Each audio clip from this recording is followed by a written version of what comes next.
అంటే ఇక్కడికి వచ్చిన తర్వాత మొత్తం రిస్ట్రిక్షన్స్ చెప్తున్నారు డిఎస్పీ గారు. అంటే ఈ ఏరియా అంతా కూడా ప్రొటెక్టెడ్ జోన్ కింద ఉంది, ఎవరు వెళ్ళడానికి వీల్లేదు అంటున్నారు. అయితే మేమే అంటున్నట్టు మా జడ్పీ వైస్ చైర్మన్ గారు ఉన్నారు, నేనున్నాను.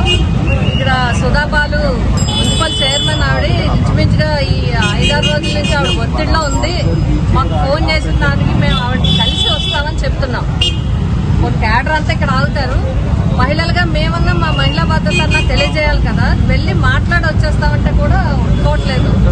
సరే డిస్కస్ చేద్దాం, 5 మినిట్స్ వెయిట్ చేద్దాం, 10 మినిట్స్ వెయిట్ చేద్దాం. ఎందుకంటే ఇది ప్రజాస్వామ్యంలో సంపూర్ణ మద్దతు ఉంది ఈ కౌన్సిల్కి. 30కి 30 మంది కౌన్సిలర్లు, 30 మంది వార్డులు, 30 మంది ఒక పార్టీ వైఎస్ఆర్సీపీ పార్టీ నెగ్గి చైర్మన్ వైస్ చైర్మన్లు అయింది. సరే ఎన్నికల తర్వాత రాష్ట్రంలో అధికారం మారింది, అది సహజం, అది జరుగుతూ ఉంటాయి. ఇప్పుడు 30లో 28 కౌన్సిలర్స్ ఉన్నారు. ఒక ఆమె కాలం చేయడం వల్ల చనిపోవడం వల్ల ఏర్పడింది, ఒకరికి ఉద్యోగం రావడం వల్ల ఏర్పడింది. 28 మంది కౌన్సిలర్లు ఉన్నారు. ఇంచుమించుగా 17 మంది కౌన్సిలర్లు ఇక్కడ ఉన్నారు. ఇప్పుడు వైస్ చైర్మన్ ఎలక్షన్ జరుపుకోవాలనుకుంటే స్వచ్ఛందంగా స్వేచ్ఛగా కౌన్సిలర్స్ వదిలిపెట్టి ఆ మున్సిపల్ అధికారులు ఎవరైనా స్పెషల్ ఆఫీసర్ చేస్తుంటే వాళ్ళ పర్యవేక్షణలో జరగాలి. కానీ ఇంత సంపూర్ణ మద్దతు ఉంది.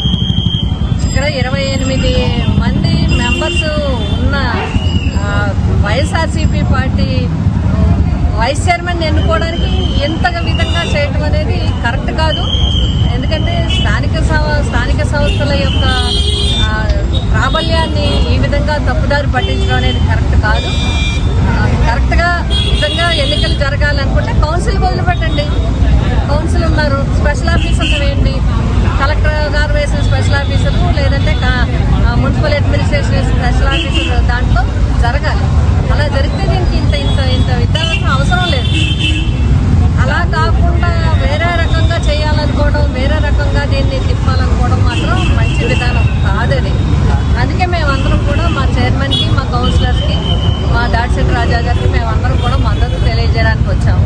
అయితే ఇక్కడికి వచ్చిన తర్వాత వీళ్ళన్నీ చాలా రిస్ట్రిక్షన్ పెట్టారు. మేము కూడా గౌరవిస్తాం.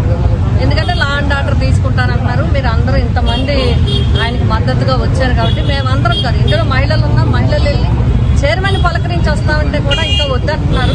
సరే వాళ్ళు మాట్లాడుతూ ఉన్నారు, 10 నిమిషాలు ఆగాలన్నారు, మేము ఆగుతాం.